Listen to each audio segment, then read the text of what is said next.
বিদুৰৰ আগত এই কথাখিনি কৈ আছে দশ প্ৰচেত সকলৰ পাছে বিষয় ভঞ্জি আছে বীৰপতি ভৈলা কৰ্মভাগে তেওঁলোকে বিষয় ভোগতে তেনেকুৱাকৈ আছিলে উপজিল মহাজ্ঞান হৰি বিনা নাহিয়ান মাধৱৰ সুমৰি বচন তেওঁলোকৰ মহাজ্ঞান হ'ল তেওঁলোকৰ মহাজ্ঞান কেনেকৈ হ'ল হৰিক স্মৰণ কৰি তেওঁলোকৰ মহাজ্ঞান তেওঁলোকে গম পালে যে হৰি বিনা নাহিয়ান হৰিৰ বাহিৰে আৰু বেলেগ একো নাই যিমানেই যি নকৰক সেইকাৰণে কি কৈছে এই হৰিকে কেৱলে হংসা মাত্ৰ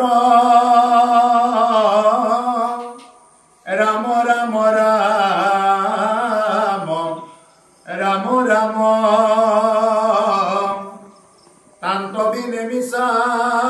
যত দে কিহুনি মানে তাতো যিটো মিছা কৰি আশা ৰাম ৰাম ৰাম ৰাম ৰাম দুৰাচাৰ মন মৰস কেনে ঐ গানে মাত ভঙাৰ কাৰণে আজি মই এই দিবই পৰা নাই মানে ৰাতিয়ে অনুষ্ঠান কৰাৰ কাৰণে নহ'লে ইয়াত মই মাইকৰে দৰকাৰ নাই এনেকুৱা কৈছে যে হৰিয়ে কেৱল সঁচা হৰিকে কেৱলে হংসা মাত্ৰ ৰাম ৰাম ৰাম ৰাম তান্ত বিনে মিছা যত দেখি শুনি মানে তাৰ বাহিৰে তুমি যিমানবিলাক দেখি আছা যিমানবিলাক শুনি আছা এই সকলো হ'ল মিছা কেৱল হৰিয়ে সঁচা গতিকে এইকাৰণে কৈছে হৰি বিনা নাহিয়ান মাধৱৰ সুমৰি বচন মাধৱৰ বচন সুমৰি তেওঁলোকে দশ প্ৰচেতসকলে গম পালে ভাৰ্যাপুত্ৰ সমপ্ৰিয় পুত্ৰ কৈশল্য দিয়া গৃহ এৰি গৈলালোক আৰু তেওঁলোকে ভাৰ্যাপুত্ৰ ঈশ্বৰৰ ওচৰত সমৰ্পণ কৰি তেওঁলোকে তপোধনলৈ গুচি গ'ল পশ্চিম দিশত যায় সাগৰ তীৰক পাই দশো ভাই বকিলা আসনে পশ্চিমৰ দিশৰ ফালে গৈ সাগৰ তীৰ পাই সেই 10জন দশ প্ৰচেতাসকল কি কৰিলে সাগৰৰ তীৰত বহি ল'লে আত্মাক জানিব লাগে শাস্ত্ৰ হ'ব বিচাৰন্ত এহি নানাবিধ কৰ্মগণে তেওঁলোকে আত্মাক জানিবৰ কাৰণে কি কৰিছে আত্মাক জানিবৰ কাৰণে তেওঁলোকে এইটো মন্থন কৰিছে আত্মমন্থন গতিকে প্ৰভুসকল ভাগৱত শুনি যদি আমি আত্মমন্থন কৰিবই নোৱাৰিলো ইয়াত কৰি আৰু দুৰ্ভাগ্য কি আছে আমি সেইকাৰণে প্ৰভুসকল ভাগৱত শুনি আমি আত্মমন্থন কৰিব লাগিব ভাগৱতেও আমাক কি কৈছে এইখিনি কৰিব লাগিব যদি আমি কৰিবই নোৱাৰো ইয়াতকৈ আৰু দুৰ্ভগীয়া একো নাই যদি আত্মমন্থন কৰিব নোৱাৰো আমি যদি কেৱল কাতিমহীয়া অনুষ্ঠান বুলি আহিছো আহি অকণমান সময় বহিব লাগে বহিছো বহি যদি আমি গুচি যাব লগা হয় তেতিয়াহ'লে আত্মমন্থন যদি আমি আত্মাক মন্থন নকৰো এই কথাখিনি পৰীক্ষিতক কৈছে পৰীক্ষিত মানে কোন আমিওতো পৰীক্ষিতে একজন ৰজা পৰীক্ষিত যেনেকুৱাকৈ মৃত্যুমুখী আমিওতো মৃত্যুমুখী লোক এই মৈত্য এয়া হ'ল মৈত্য লোক মৈত্য মানে মৃত্যু লোক ইয়াত যি জীৱৰ জন্ম আছে তাৰ মৃত্যু আছে জীৱ বুলিয়ে নহয় আনকি যিমানবিলাক এই যে নামঘৰ বনাইছে এইবিলাকৰ এটা সময়ত কি হৈ যাব সববিলাক জড়িত হৈ যাব এটা সময়ত এইবিলাক সবৰে কি হৈ আছে এদিন পুৰণা হৈ যাব যিমান ডাঙৰ ঘৰ নহওক গাড়ী নহওক কিবা নহওক সববিলাক কি হৈ যাব মানে খহি যাব এই যে আমাৰ দেহাটো আছে দেহাটোৰ মানে কি হৈ গৈ আছে লাহে লাহে এখোজ এখোজকৈ আমি মানে মৃত্যুৰ দিশৰ ফালে আগুৱাই গৈ আছো এনেকুৱা ধৰণৰ আত্মমন্থনবিলাক যদি নহয় তেতিয়াহ'লে যিমান যি কৰিলেও ভাগৱত যিমান কৰিলেও যিমান শুনিলেও যদি মন্থন নকৰোঁ তেতিয়াহ'লে পানীত কোবাই থকা নিচিনা হয় পানীত কোবালে যেনেকুৱাকৈ সাঁচ নবহে ভাগৱত কথা যদি শুনাৰ দৰে শুনিব নোৱাৰো তেতিয়াহ'লে সাঁচ নবহে সেইকাৰণে ভাগৱত শুনিব আহিলে বাৰ বাৰ কয় সাৱধান সাৱধান ক'ত লিখা থাকে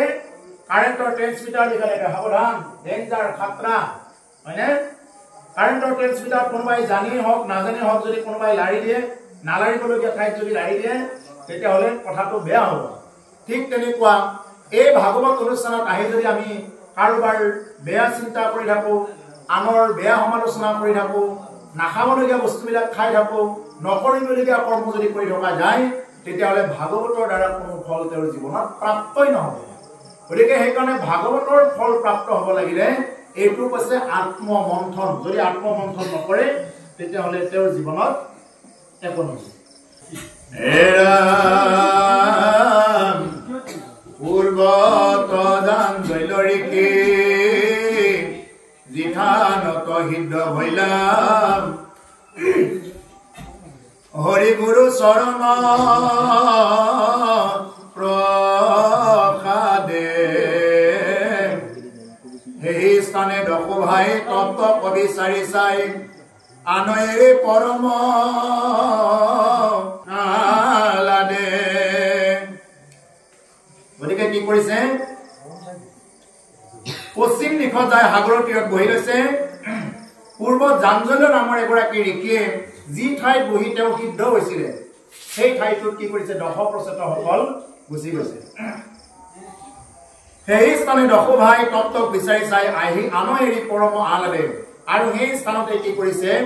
দশ প্ৰচেতসকলে বিচাৰি গৈছে কিয় সেইটো উপযুক্ত ঠাই, কাৰণ সেইখিনি ঠাইত সিদ্ধি হৈছে। এতিয়া আমাৰ মানুহবিলাক যে কাশী গয়া বৃন্দাবন যায় কিয় যায়, তাৰমানে সেই ঠাইত সিদ্ধসকলৰ জন্মস্থান সেইকাৰণে। গতিকে সেইকাৰণে আমাৰ ইয়াত কেইজন সিদ্ধ ওলাইছে, গতিকে সেইকাৰণে কাশী গয়া বৃন্দাবন এইবিলাকত যোগী সন্তসকল সাধুসকল তাতে কি হৈ যায় সিদ্ধ হৈ যায়। সেইকাৰণে সেই এনেকুৱা স্থানবিলাকত গুচি যায়। মানে যেনেকুৱা মাটিডৰা যদি ভাল হয় তাতে খেতিখিনিও ভাল হ'ব, ঠিক তেনেকুৱা ভক্তি কৰিবৰ কাৰণে এটা উপযুক্ত পৰিৱেশ লাগে। যদি উপযুক্ত পৰিৱেশেই নহয়, যদি সদায় হাই কাজিয়া চলি থাকে, যদি সেইখন ঠাইত নাখাবলগীয়া বিলাক খাই ফুৰে, যদি ভক্তিৰ মহত্ব বুজি নাপায় সেই স্থানত কেনেকে ভক্তি কৰি থাকিব। গতিকে সাধাৰণ মানুহে তেনেকুৱা স্থানত ভক্তি কৰিব নোৱাৰে। ভক্তি তেনেকুৱা স্থানত কৰিছিলে যেনে প্ৰহ্লাদে কৰিছিলে, বিভীষণে কৰিছিলে, কিন্তু সাধাৰণ মনুষ্যৰ কাৰণে কৃত্ৰিম স্থানবিলাকত ভক্তি কৰাটো অতি কঠিন। সেইকাৰণে দশ প্ৰচেতসকলে কি কৰিছে এটা উপযুক্ত স্থান বিচাৰি তেওঁলোকে গৈছে য'ত নেকি পূৰ্বত অতি পূৰ্বত জাঞ্জল্য নামৰ ঋষিগৰাকী যি ঠাইত সিদ্ধ হৈছিলে। এৰাম একাদশ ইন্দ্ৰিয় আপোনাৰ অৱশ্য কৰি প্ৰাণ যে বায়ুক নিয়মীয়া এৰাম সমান কৰিয়া কাই বকি আছে ঠাই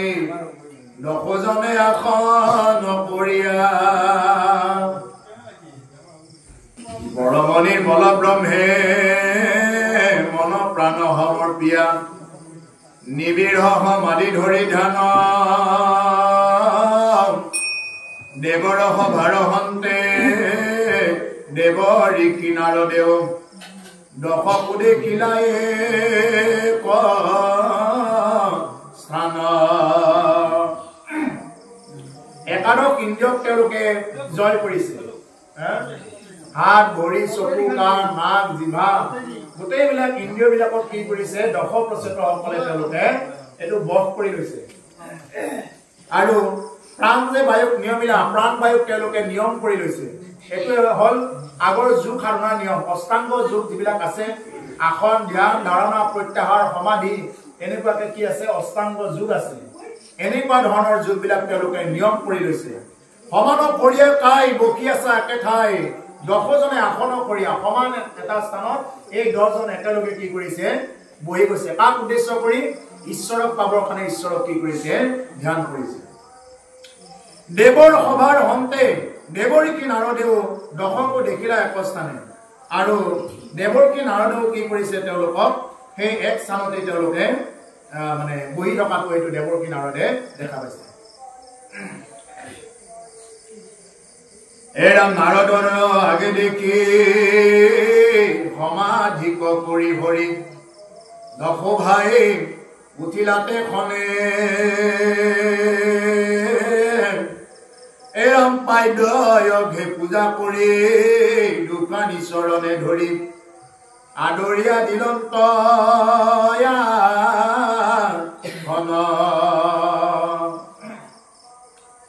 নাৰদক আগত দেখাৰ লগে লগে কি কৰিছে তেওঁলোকে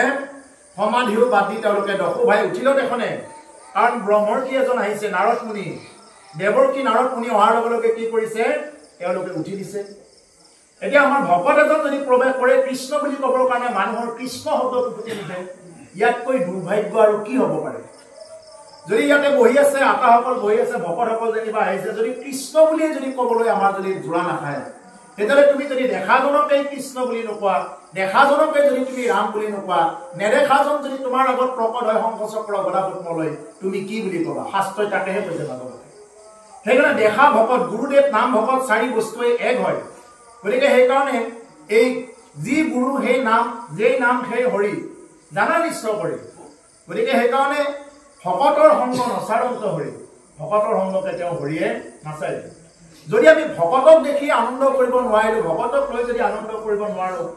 তেওঁ যদি কৃষ্ণ বুলি যদি ক'ব নোৱাৰো তেতিয়াহ'লে তুমি আৰু বেলেগকে কি আনন্দ কৰিবা এইবুলি শাস্ত্ৰই এই কথাখিনি কয় এইকাৰণে নাৰদক দেখাৰ লগে লগে দশ প্ৰচতেসকলে থিয় হৈ দিছে আৰু পাদ্যঘে পূজা কৰি দুখানি চৰণ ধৰি আদৰীয়া দিলন্ত আসনে আৰু পাদ্যঘে পূজা কৰিছে পূজা কৰি কি কৰিছে আসন দিছে ও দেশন্ত নাৰদৰি কি আসন তয়াসনে বকি উচিৰন্ত ইয়াতিও নুৰাগী এৰাম পথতকো হলে গুৰু আকি লয়া পুনিয়ে থাম তব দৰ্শনকত ভাগ্যে এওঁলোকে কৈছে দেশন্ত নাৰদ ঋষি আসন্ত আসনে বকি কুচিলন্ত আতি অনুৰাগী নাৰদ ঋষিয়ে তেওঁলোকক দেখাৰ লগে লগে কৈছে কুচন্ত আতি অনুৰাগ হৈ কৈছে পথত কুশলে গুৰু আছিলা আপুনি এঠাম তব দৰ্শনকত ভাগে তেওঁলোকে কৈছে নাৰদক দেখাৰ লগে লগে যে হে গুৰুদেৱ আপোনাৰ দৰে এগৰাকী সিদ্ধ আমাৰ জীৱনত দেখা হৈছে এতিয়া আমি এটা ধ্যান কৰিব আহিছো এই সময়খিনি তোমাৰ দৰে এগৰাকী গুৰু আমাৰ লগত দেখা হৈছে এইটো আমাৰ জীৱনৰ কাৰণে পৰম সৌভাগ্য এইবুলি দশ প্ৰচেতসকলে কি কৰিছে নাৰদ মুনিক সম্ভাষণ জনাইছে এইটো হ'ল এটা কি শিষ্টাচাৰ এৰাম ৰবিৰ প্ৰসাদে যেন প্ৰকাশে যেন জগত প্ৰকাশ হয় হবাৰে গুচয়ত ময় তজু আগ মনে তেন আমাৰ ভৈলে কমন গুচিলে দুৰ্গুৰ ভয় মহে খেহাই খাতে যিটো জ্ঞান ভক্তি কহিলন্ত সমুখ কৰাইলা নাৰায়ণ বহুকাল বহুতৰে বিষয় ভুঞ্জিয়া ঘৰে সকলে আমাৰ ভৈ লচন ৰবিৰ প্ৰকাশে যেন জগত প্ৰকাশ হয় সবাৰো গুচিলত সময় ৰবিৰ প্ৰকাশে যেনেবাকে সূৰ্য উদয় হোৱাৰ লগে লগে সমস্ত আন্ধাৰবিলাক নাগ হৈ যায় এতিয়া ৰাতি হৈ আছে সূৰ্য উদয় হোৱাৰ লগে লগে যেনেবাকে সমস্ত আন্ধাৰ নাগ হৈ যায় কৈছে তজু আগমনে যেন তেন আমাৰো ভৈলে কমন গুচিল দুৰ্ঘুৰ ভৱ ভয় যে তোমাৰ দৰে এগৰাকী সন্ত আমাৰ জীৱনত আগমন হোৱাৰ লগে লগে কি হৈ গ'ল আমাৰ এই তমময় এই যিমানবিলাক তম অন্ধকাৰ এইবিলাক আছিলে এই অন্ধকাৰবিলাক আমাৰ নাগ হৈ গ'ল কোনে কৈছে এই কথাখিনি দশ প্ৰচেতসকলে এই কথাখিনি কৈছে আৰু আগত কৈছে নাৰদ মুনিৰ আগত কৈছে এইটো জানিব লাগে কোনে কেতিয়া কাৰ আগত কিয় কৈছে দশ প্ৰচেতসকলে নাৰদ মুনিক দেখাৰ লগে লগে এইবুলি সম্বোধন কৰিছে যে হে গুৰুদেৱ তুমি অহাৰ লগে লগে কি হৈ গ'ল আমাৰ জীৱনৰ সমস্ত অন্ধকাৰ এইবিলাক দূৰ হৈ গ'ল গুচিল দুৰ্ঘোৰ ভৱ ভয় এই ভৱ ভয় কোনে গুচাব পাৰে একমাত্ৰ গুৰুৰ কৃপা হলে গুচাব পাৰে যদি গুৰুৰ কৃপাই নহয় ভগৱানৰ যদি কৃপা নহয় তেতিয়াহ'লে এই ভৱ ভয়টো নুগুচে মৰাৰ ভয় নুগুচে তাৰমানে গতিকে এইটো ভয় গুচিব লাগিলে কি কৰিব লাগিব আমি গুৰু চৰণৰ আশ্ৰয় ল'ব লাগিব আৰু সাধু সন্তৰ দৰ্শন ভকত সেৱা এইখিনি আমি কৰি থাকিব লাগিব যদি আমাৰ ভৱ ভয় নুগুচে তেতিয়াহ'লে এই জীৱনত পুনৰ জনম মৰণৰ পাক চক্ৰত ঘূৰি থাকিব লগা হ'ব পুনৰূপী জনমম পুনৰূপী মৰণম পুনৰূপী জননী যথৰে শয়নম যদি এই ভৱ ভয় গুচাব নোৱাৰো তেতিয়াহ'লে পুনৰবাৰ জনম পুনৰবাৰ মৰম পুনৰবাৰ জননীৰ যথৰাগ্নিত প্ৰৱেশ কৰিবলগীয়া এই অৱস্থাটোৰ সৃষ্টি হ'ব জনম লোৱাটো এতিয়া বহুতে ভাবিব পাৰে জনম লোৱাটোনো কি কথা সাধাৰণ কথা বুলি ভাবিব পাৰে প্ৰভুসকল জনম লোৱাটো বহুত মানে টান কথা কিয় টান কথা যে এগৰাকী মাতৃ গৰ্ভত যেতিয়া নেকি এটা সন্তান আহে সেই সন্তানটোৱে যেতিয়া কিহত থাকিব লগা হয় বিষ্ঠামূত্ৰৰ বন্ধাৰে কি কৰিব লগা হয় সন্তানটোৱে থাকিব লগা হয় মাকৰ বিষ্ঠামূত্ৰ ভিতৰত থকা কিছুমান কৃমি জাতীয় কিছুমান পোকে সেই শিশুটোৰ ছালখনত কামুৰি থাকে আৰু মাকৰ সেইটো সময়ত বেছিকৈ খাবলৈ মন যায় টেঙা তিতা জলকীয়া খাৰ এইবিলাক খাবৰ কাৰণে বেছি মন যায় মাকৰ ভিতৰতো ইমান কষ্ট পাই থকা হয় প্ৰত্যেকটো শিশু আমিও পাই আহিছো এইটো কিন্তু আমি এতিয়া পাহৰি গৈছো এইটো ভাগৱতত আছে যে আমি মাতৃ গৰ্ভত জন্ম লোৱাৰ সময়ত গৰ্ভত থকাৰ সময়খিনিত কি হৈ যায় তাতে বিভিন্ন প্ৰকাৰৰ বিষ্ঠামূত্ৰৰ দুৰ্গন্ধত থাকিব লগা হয় আৰু বিভিন্ন প্ৰকাৰৰ মাতৃ গৰ্ভৰ ভিতৰত পেলু জাতীয় কিছুমান পোকে কামুৰি থাকে সেইবিলাকে কামুৰি থকাৰ পিছতো মাকে যেতিয়া টেঙা তিতা খাৰ খাই দিলে সেই কোমল ছালখনত লাগি সেই শিশুটোৱে অতি কষ্ট পাব ধৰে সেইকাৰণে মাতৃ গৰ্ভত থাকোঁতে কি কৰিব নালাগে গৰ্ভৱতী মহিলাই বিশেষকৈ এইটো টেঙা তিতা খাৰ এইবিলাক মানে একদম বেছি পৰিমাণে খাব নালাগে পাইলে নোখোৱাটোৱে ভাল কিয় এই সন্তানটোৱে বহুত কষ্ট পায় কি কয় বোলে ৰ বেটি তই মোক যিটো জ্বালা দি আছা মই ওলাই গৈ তোকো সেইটো জ্বালা দিম সেইকাৰণে কি কৰে ওলাই আহি যে কিছুমানে যে এই মোবাইল লাগে বুলি যে ঘৰ বেৰা চেৰা যে ভাঙি দিয়া ছোৱালীবিলাক জন্ম পায় এইবিলাক সেইকাৰণে গাড়ী লাগে বাইক লাগে এনেকুৱাকে যে একদম দম দিয়া এইবিলাক যে জন্ম পায় এইবিলাক কাৰণতে জন্ম পায় গতিকে সেইকাৰণে গৰ্ভত থকা সময়খিনিত খুব সাৱধান যে সেইখিনি সময়ত যিকোনো কথা কোৱা মানে একেবাৰে এইবিলাক ভাগৱতৰ সম্পূৰ্ণ তৃতীয় স্কন্ধৰ কথা ইয়াৰ আগৰ স্কন্ধটো গুচি গৈছে এইখিনি কথা গতিকে সেইকাৰণে প্ৰভুসকল এই ভৱ ভয় যেনেকুৱাকে দশ প্ৰচেতসকলৰ যেনেকুৱাকে ভৱ ভয় গুচিছে এই ভৱ ভয় যদি নুগুচে আমাৰ তেতিয়াহ'লে কিন্তু আমাৰ এই জনম মৰণৰ পাক চক্ৰত ঘূৰি থাকিব লগা হয় তেতিয়া সেই জীৱটোৱে ইমান কষ্ট পায় ভগৱানক প্ৰাৰ্থনা কৰে যদি কোনোবা ভগৱান আছা তেতিয়াহ'লে মোৰ আগত প্ৰকট হোৱা মই ওলাই গৈ তোমাকে ভক্তি কৰিম আৰু তেতিয়া ভগৱানে দেখা দিলে আপ্যায়নী নাৰীৰ দ্বাৰা কি হৈ গ'ল মানে সন্তান ভূমিষ্ঠ হ'ল ভূমিষ্ঠ হোৱাৰ লগে লগে সেইকাৰণে সন্তানটোৱে কি বুলি কান্দে কাহা এই বুলি কান্দে ক'ত গ'ল এই অলপ আগত যে দেখিছিলো ঈশ্বৰক আৰু মাকে সেইদিনা সঁচা কথাটোকে কয় মাকে কি বুলি কয় বাপা নাই একো নাই যি তুমি একো নমাকে আহিছা লেংটা হৈ আহিছা লেংটা হৈ যাবা তোমাৰ একো লগত নাথাকে মাকে কিন্তু সেইদিনা সঁচা কথাটোকে কয় সেইকাৰণে প্ৰভুসকল এই ভৱ ভয় গুচিব লাগিলে কি কৰিব লাগিব একমাত্ৰ হৰিচৰণম হৰি যদি চৰণ নহয় হৰিক যদি শৰণ নলয় বিনা গুৰু চৰণে ভকতি ৰকতি মুকুতি কব্বহু নহয় সেইকাৰণে কৈছে নাৰদ মুনিক দেখাৰ লগে লগে কৈছে তোমাৰ দৰে এগৰাকী গুৰু আমাৰ জীৱনত প্ৰাপ্ত হোৱাৰ লগে লগে আমাৰ ভৱ ভয়বিলাক কি হৈ গৈছে গুচি গৈছে এই বুলি কোনে কৈছে দশ প্ৰচেতসকলে নাৰদ মুনিৰ আগত কৈছে ও মহে খেহাই খাতে যিটো জ্ঞান ভক্তি কহিলন্ত সমুখ কৰাইলা নাৰায়ণ বহুকাল বহুতৰে বিষয় ভুঞ্জিয়া ঘৰে সকলে আমাৰ ভৈল চন মহে খেহাই খাতে যিটো জ্ঞান ভক্তি কহিলন্ত সমুখ কৰাইলা নাৰায়ণ বহুকাল বহুতৰে বিষয় ভুঞ্জা ঘৰে সকলে আমাৰ ভৈলচন গতিকে এই দেৱানীদেৱ মহাদেৱ শিৱয়ো সেই কি কৰি থাকে ভগৱন্ত পুৰুষ ঈশ্বৰকে ধ্যান কৰি থাকে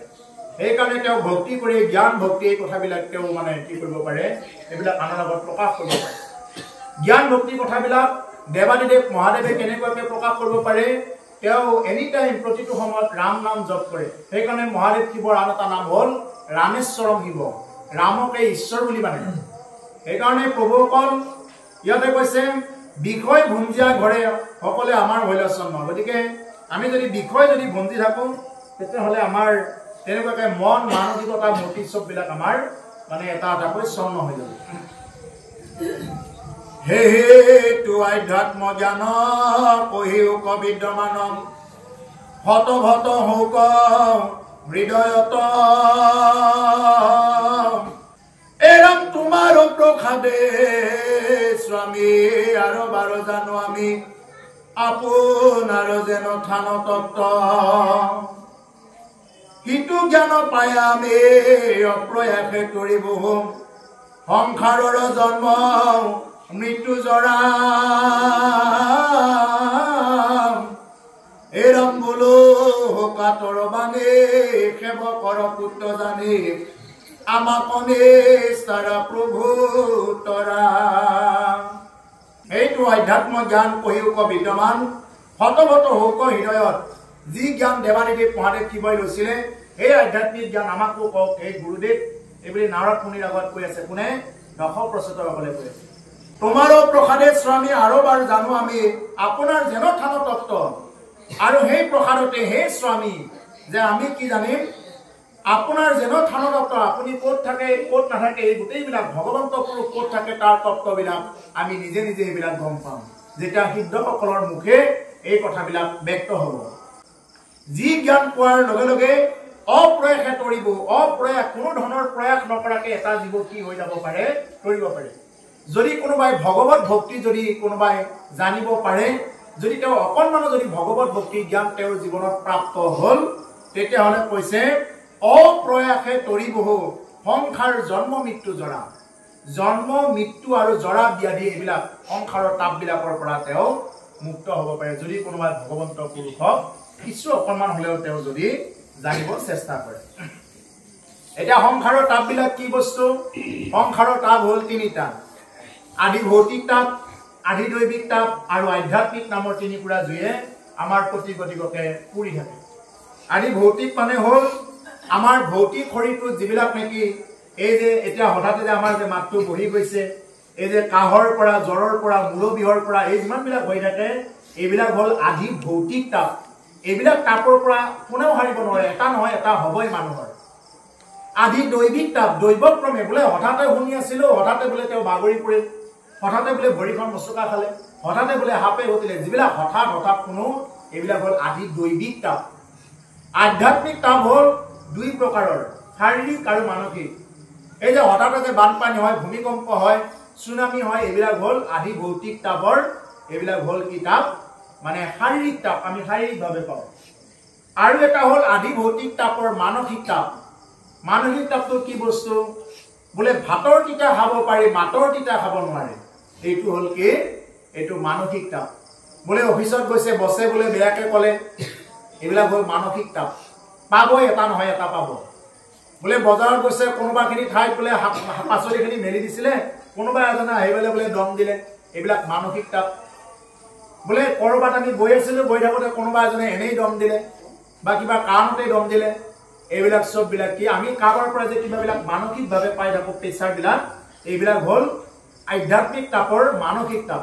সেইকাৰণে কৈছে এই তিনিপুৰা জুই বুলি কৈছে মনুষ্যৰ এই তিনিপুৰা জুইৰ পৰা কোনেও পটকে তৰি যাব নোৱাৰে কোনে তৰাব পাৰে ঈশ্বৰ কৃষ্ণ তাকে কৈছে সচ্চিদানন্দ ৰূপায় বিশ্বৎপত্ৰ্যাদি হেতবে তাপত্ৰয়োৰ বিনাশায় শ্ৰীকৃষ্ণায় বয়ং নমঃ সচ্চিত আনন্দময় স্বৰূপ প্ৰভু ভগৱন্ত ঈশ্বৰ কৃষ্ণহে কি কৰিব পাৰে তাপত্ৰয়োৰ বিনাশায়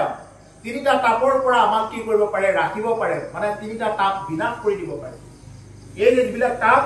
এইবিলাক তাপৰ পৰাও নোহোৱা কৰিব পাৰে কেৱল ভগৱন্ত পুৰুষে নোহোৱা কৰিব পাৰে সেইকাৰণে মানুহে যে ভগৱন্ত পুৰুষ আধ্যাত্মিক জ্ঞানবিলাক কিয় ল'বৰ কাৰণে যায় মানুহে এইকাৰণে ল'ব যায় মানুহে চিন্তাৰ পৰা কিছু দূৰত থাকিব পাৰে যিবিলাকে স্লিপিং টেবলেট খাই আছিলে স্লিপিং টেবলেট খোৱাবিলাকো বাদ দিব পাৰিব যদি কোনোবাই ভাগৱত শুনাৰ দৰে যদি কোনোবাই হৃদয়ৰ পৰা যদি কোনোবাই ভাগৱত শ্ৰৱণ কৰে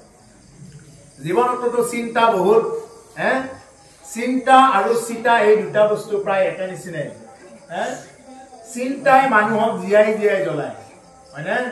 জীয়াই থাকোঁতে এই চিন্তাই কি কৰি থাকে আমাক জ্বলাই থাকে আৰু এটা হ'ল চিতা ই কেতিয়া জ্বলায় মানুহক মৰাৰ পিছত জ্বলায় এই মৰাৰ পিছত জ্বলা চিতাতকৈ জীয়াই থাকোঁতে যিসকলে চিন্তা কৰে তেওঁলোকৰ কিন্তু বৰ বেছি বেমাৰবিলাক মানে প্ৰেচাৰবিলাক বাঢ়িব ধৰিব চুগাৰ হ'ব ধৰিব এইবিলাক এই যে মানসিক ভাৰসাম্য এইবিলাক যে হয় এইবিলাক কিহৰ কাৰণত হয় যে বেছি চিন্তা কৰি থকাৰ কাৰণত হয় গতিকে সেইকাৰণে প্ৰভুসকল যিমানে চিন্তাবিলাক ত্যাগ কৰি চলিব সিমানে বেমাৰ আজাৰ বিঘিনিৰ পৰা যথেষ্ট কম পাব সেইকাৰণে চিন্তা আমি জীৱনত যিমান পাৰোঁ সিমান কমাই চলিব লাগে আৰু এই চিন্তা তাপ এইবিলাকৰ পৰা পৰিত্ৰাণ কৰা এটা উপায় সেইটো হ'ল প্ৰভু ভগৱন্তৰ শ্ৰীচৰণৰ শৰণ আৰু তেওঁৰ গুণ নাম জপ কৰা সেইটো অধ্যাত্ম জ্ঞান কৈৰূপ বিদ্যমান ফট হৌক হৃদয়ত হে গুৰুদেৱ আমাক কি কৰা সেই আধ্যাত্ম জ্ঞানটো কোৱা ফট হৌক হৃদয়ত যাতে আমাৰ হৃদয়ত ফটফটীয়া হৈ যাওক এইটো কৈছে যাতে আমাৰ হৃদয়ত ফট হৈ যাওক তোমাৰ প্ৰসাদে স্বামী আৰবাৰ জানো আমি আপোনাৰ যেন থান তত্ত্ব তোমাৰ প্ৰসাদত যাতে জানিব পাৰো যে ক'ত কেনেকে ক'ত থাকে ঈশ্বৰ এই এটা তত্ত্ববিলাক যাতে আমি জানিব পাৰো হে স্বামী এইটো আমাক প্ৰসন্ন হোৱা আমাৰ ওপৰত যিটো জ্ঞান পাই আমি অপ্ৰয়সে কৰিব সংসাৰ জন্ম মৃত্যু জোৰা লোপল বলহ কাতৰ বাণী সেৱকৰ পুত্ৰ জানি আমাক নিষ্ঠৰা প্ৰভু তৰা গতিকে আমাক সেৱক বুলি জানি যাতে হে গুৰুদেৱ নাৰদ মুনিক কৈছে যে আমাক সেৱক বুলি জানি বা সেৱক বুলি লৈ যাতে আমাৰ যদি কৰবাত কিবা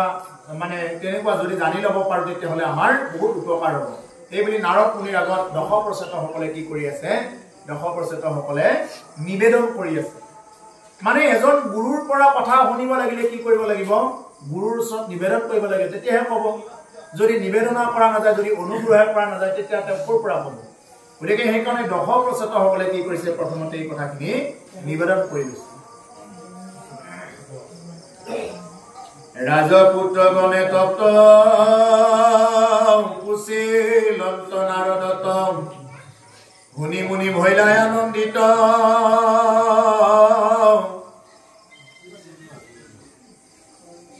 এৰাম কহি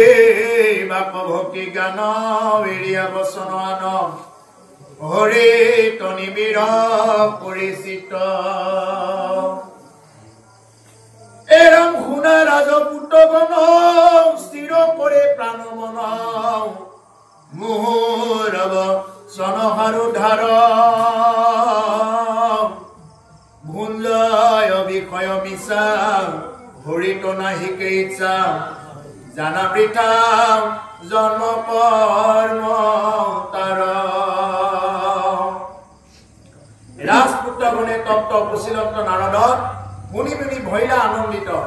যেতিয়া নেকি এনেকুৱা ৰাজপুত্ৰসকলে যেতিয়া নেকি কৃষ্ণ কথা শুনাৰ কাৰণে ইচ্ছা কৰিছে তেতিয়া নাৰদ মুনিয়েও কি কৰিছে নাৰদ মুনি প্ৰসন্ন হৈছে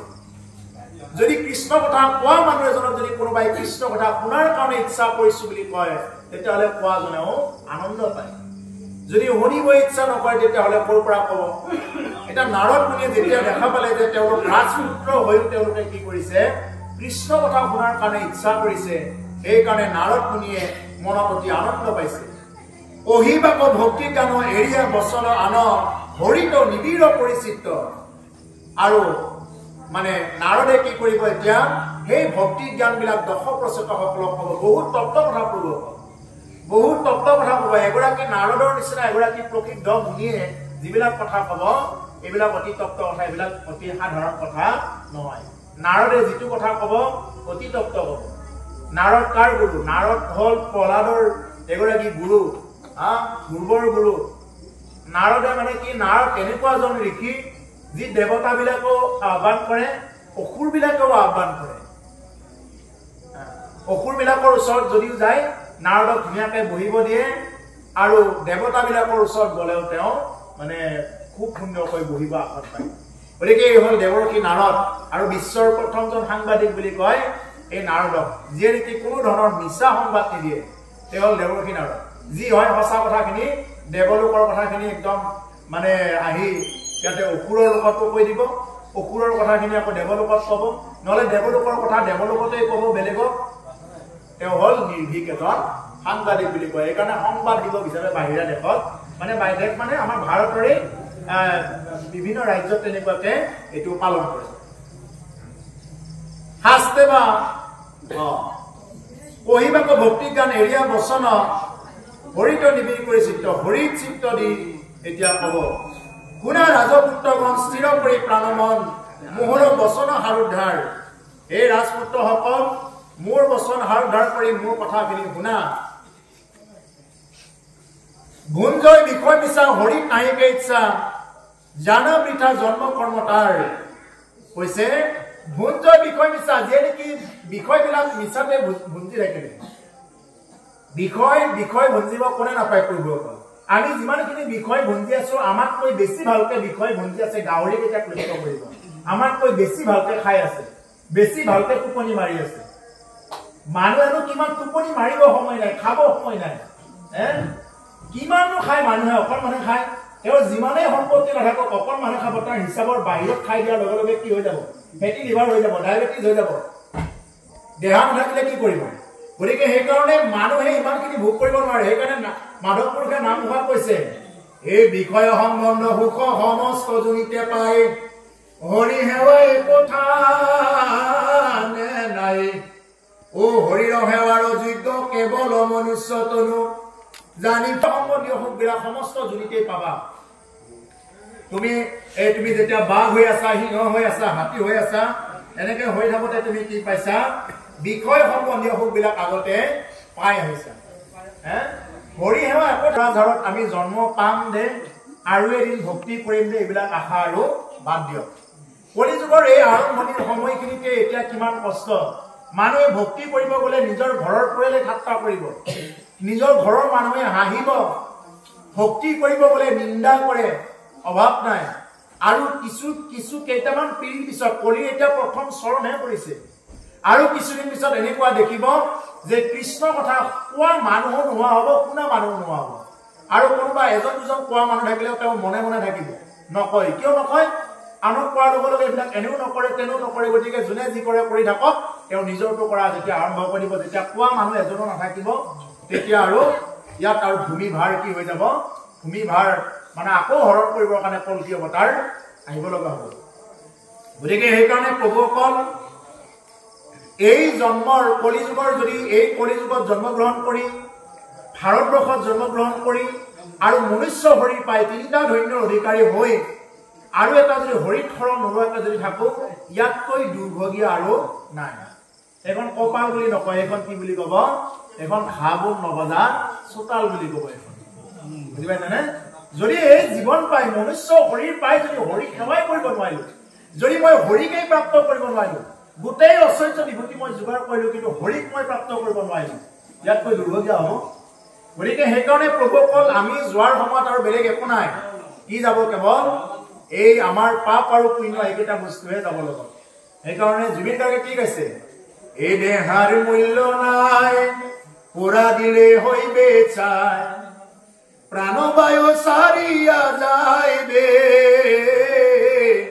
নদীর কুলে হইবে বাসর অন্তিম কালে হে মন মোর সোনা তুমি কি আর জানো না সঙ্গে তো কাউ যাবে না সময় থাকিতে কেন গুরু ভজিল না হে মন মোর সোনা জুবিন গার্গে গাইছে কোচ বংশী গীতে যে মন মোর রচনা তুমি কি আর জানো না তুমি কি না জানা হে মন ভাই হ্যাঁ সঙ্গে তো কাউ যাবে না সঙ্গত লগত তো কোনো না যায় হ্যাঁ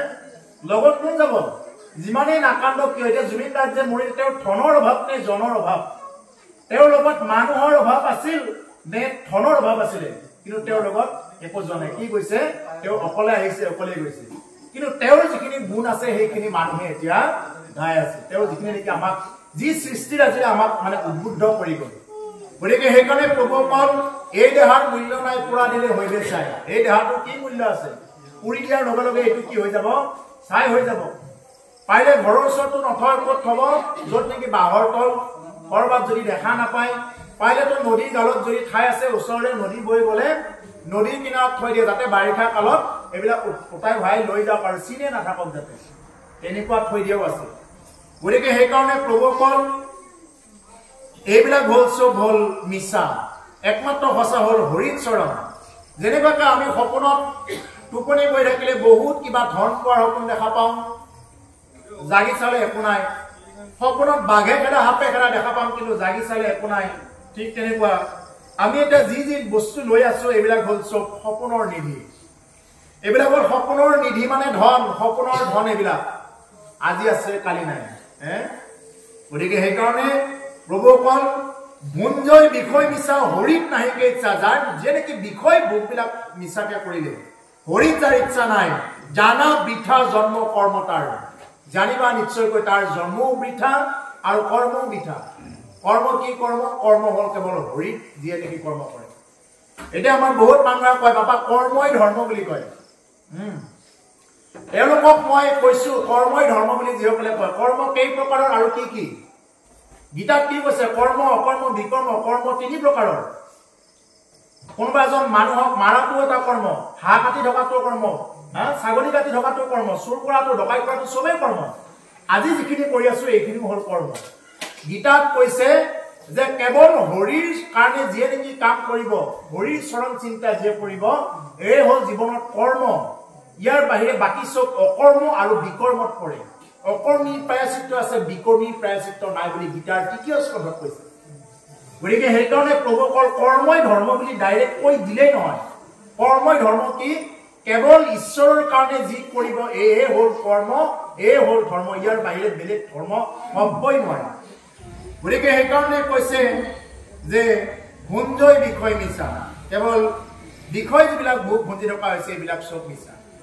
এতিয়া আমাৰ মানুহবিলাকে কি কৰে? আমাৰ মানুহবিলাকে বিভিন্ন প্ৰকাৰে এটা এটা কি কৰে? বিষয়বিলাক ভুঞ্জি ৰাখি ভাল পায়। মানুহে যে মদ খায়, কিছুমানে মদ কিয় খায়? দুখ পাম বুলি খায় নেকি? আনন্দ পাম বুলি খায়, হয়নে? কোনোবাই দুখ পাম দে, কৰবাত কৰি চাল চিবক বুলি খায় নেকি? নাখায়, আনন্দ পাম বুলি খায়। যি যি কৰ্ম কৰি থাকে এইবিলাক চব আনন্দ পাম বুলি কৰে। কাৰণ কিয়? আমি প্ৰত্যেকে আনন্দ ব্ৰহ্মৰ সন্তান, আমি ভগৱন্ত পুৰুষৰ আত্মা আমাৰ লগত আছে। দেহাটো হ'ল মিছা, কিন্তু আমাৰ ভগৱন্ত পুৰুষৰ আত্মাটো আমাৰ লগত আছে। সেইকাৰণে প্ৰভুসকল পৰমাত্মাৰ অংশ আমি হলো আত্মা। আমি য'ৰ পৰা আহিছো সেইজন ভগৱান সদায় আনন্দত থাকে। সেইকাৰণে আমাৰ মানুহবিলাকো আনন্দত থাকিবৰ কাৰণে চায়। কিছুমানে ভাবে মই এনেকুৱা এটা ঘৰ বনালে গোটেই আনন্দ লাগিব নেকি? পিছে নহয়, তেওঁ সেইটোতো সন্তোষ নহয়, আৰু লাগে। গাড়ী এখন ললে বোলে নাই নাই আৰু লাগে, তাতকৈ দামী লাগে। তাৰমানে সুখ আৰু আনন্দ এই দুটা বেলেগ বেলেগ বস্তু। সুখটো হ'ল খন্তেকীয়া। এই যে ঘৰ বান্ধিলে, গাড়ী ললে, হাতী ললে, ঘোঁৰা ললে, ভাল কাপোৰ ললে, ভালকে এসাঁজ খালে, এইবিলাক হ'ল সুখ। সুখটো হ'ল খন্তেকীয়া। এসাঁজ উধৰ পৰাই খাই দিলে লগে লগে কি হৈ গ'ল? গেষ্ট্ৰিক হৈ গ'ল। সিমানতে সুখৰ অন্ত পৰি গ'ল আৰু এইটো সুখ নাই। কিন্তু আনন্দ ক'ত পায়? য'ত সাধু সংগত অহা যায় তাতেহে কি পায়? আনন্দ পায়। আনন্দৰ পৰা কি গতিলৈ যায়? আনন্দৰ পৰা পৰমানন্দ গতিলৈ যায় থাকে। আনন্দৰ পৰা আমি পৰমানন্দ গতিলৈ ধাৱমান হ'ব লাগে। গতিকে সেইকাৰণে প্ৰভুসকল এই আনন্দৰ পৰা পৰমানন্দ গতি পোৱাৰ কাৰণে এটাই উপায়, কৃষ্ণক হৰিধৰণ। গতিকে আমাৰ মানুহবিলাকে সেইকাৰণে নাজানি মদ খাই, কিবা কৰি, জুৱা খেলি, পাশা খেলি তেনেকুৱাকে ঘূৰি ফুৰে। এতিয়া কথা হ'ল তেওঁলোকে আনন্দ পাম বুলি খায়। কিন্তু যদি তেওঁলোকে সেই আনন্দটো যদি এবাৰ যদি ভাগৱতত লগাই দিলেহেঁতেন, তেতিয়াহ'লে তেওঁলোকৰ জীৱনটো আৰু মধুময় হৈ গ'লহেঁতেন। তেওঁলোকে যদি তাৰ পৰা অকণমান ফালৰি কাটি আনি যদি ভাগৱতৰ বা ভকতৰ সংগত যদি লগাই দিলেহেঁতেন, জীৱনত এনেকুৱা আনন্দ পাব, এই আনন্দ কোনো ধনেৰে কিবা নহয়।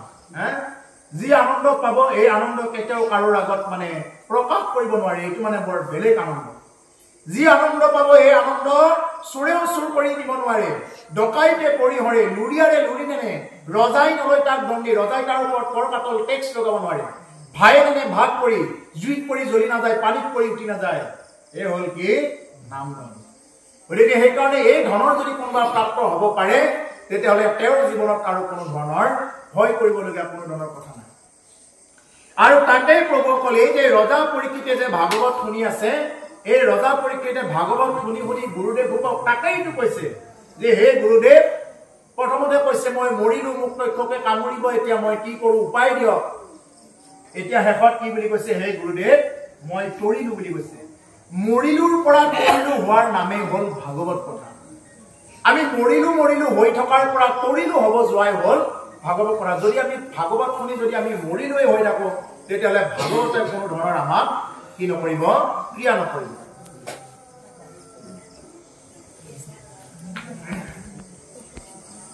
মুনিকাৰ কৰ্ম ঘোৰ প্ৰণ্ড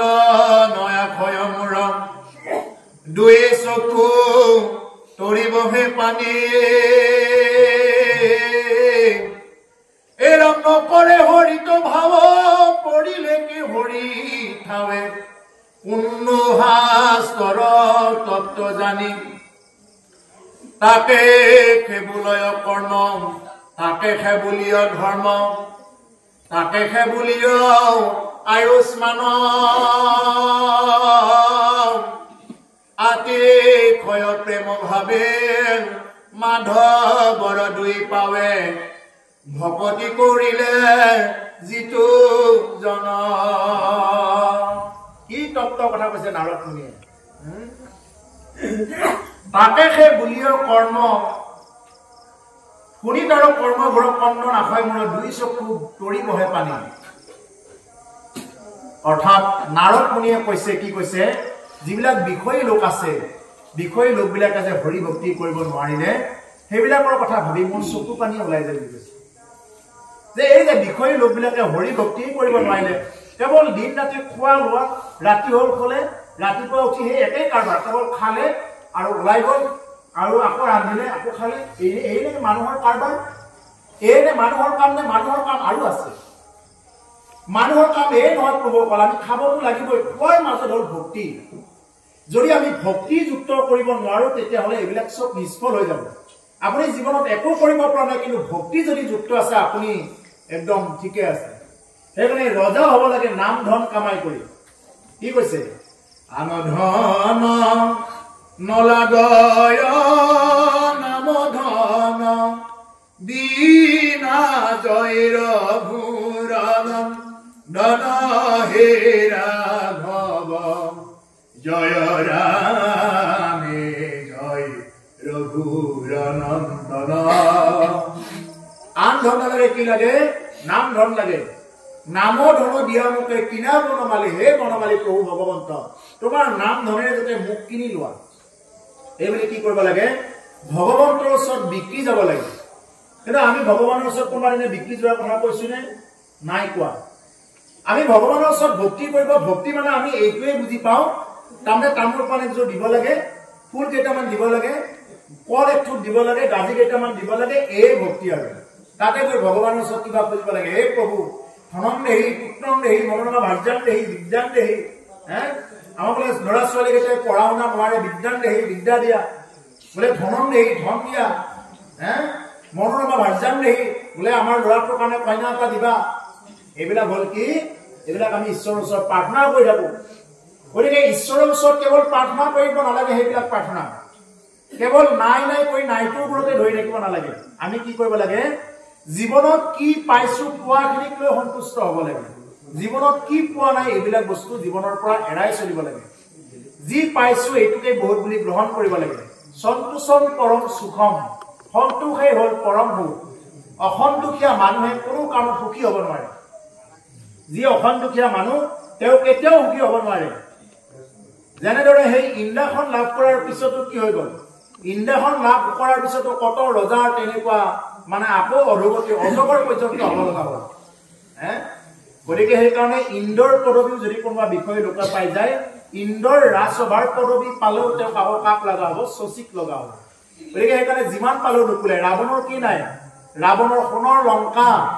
ইচ্ছা কৰিলে গ্ৰহ নক্ষত্ৰৰ তেওঁ আঙুঠি পিন্ধিবই নালাগে এই শনি তই মোৰ এইফালে যা এনেকে ক'লে ৰাৱণে ক'লেই হৈ যায় একবাৰ এনেকুৱা ৰাৱণ পৰাক্ৰমী ব্ৰহ্মাইটো নিজে মন্ত্ৰ আওৰাব আহিব লাগে মহাদেৱ শিৱই পূজা নিব আহিব লাগে প্ৰসাদ খাব ইমানখিনি ৰাৱণৰ কেপাচিটি গতিকে সেইকাৰণে প্ৰভুসকল আমাৰ যদি ভক্তি নাথাকে তেতিয়াহ'লে এইবিলাক মানে জীৱনত এইবিলাক যুক্ত নহ'ব ভক্তিযুক্ত নহ'ব ভক্তিযুক্ত কেতিয়া হ'ব যেতিয়া নেকি তেওঁৰ নাম উচ্চাৰণ কৰিব হৰি নাম ল'ব হৰি নাম যদি নলয় তেতিয়াহ'লে তেওঁৰ একোৱেই নহ'ব এইবিলাক চব মিছা সেইকাৰণে